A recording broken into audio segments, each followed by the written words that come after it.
Ang susunod na programa ay rated PG. Ito ay nangangailangan ng patnubay at gabay ng magulang para sa mga batang manonood. Agi sa paghulir sa banwa, tanang puwersa agaburnyugan, ABS-CBN Palawan, sa serbisyo iang mga Pilipino.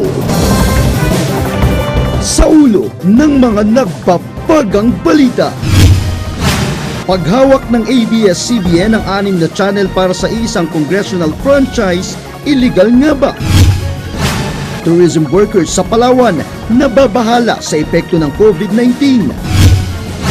Bagong Paleco billing policy para sa panahon ng enhanced community quarantine, ikinainis ng mga consumer.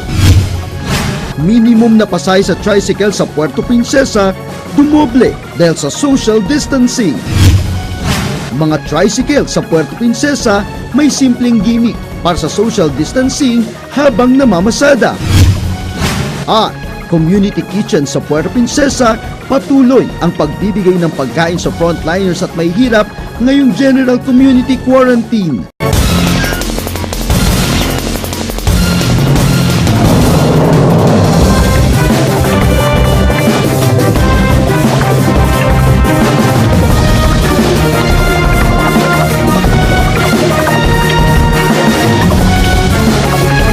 Sa ABS-CBN Palawan News Center, narito na ang TV Patrol Palawan!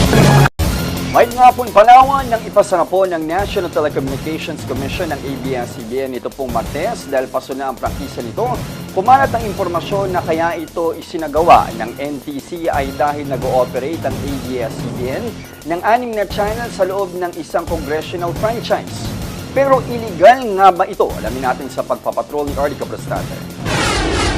Martes ng gabi nang huminto muna sa pag-ere ang lahat ng TV at radio stations ng ABS-CBN sa Luzon, Visayas at Mindanao kasunod ng cease and desist order ng National Telecommunication Commission sa kumpanya. Sakop nito ang 42 television stations sa buong bansa, 18 FM stations at 5 AM stations. Kasama rito ang ABS-CBN TV7 Palawan, MOR 99.9 at DYAP 765 Abante Palawan.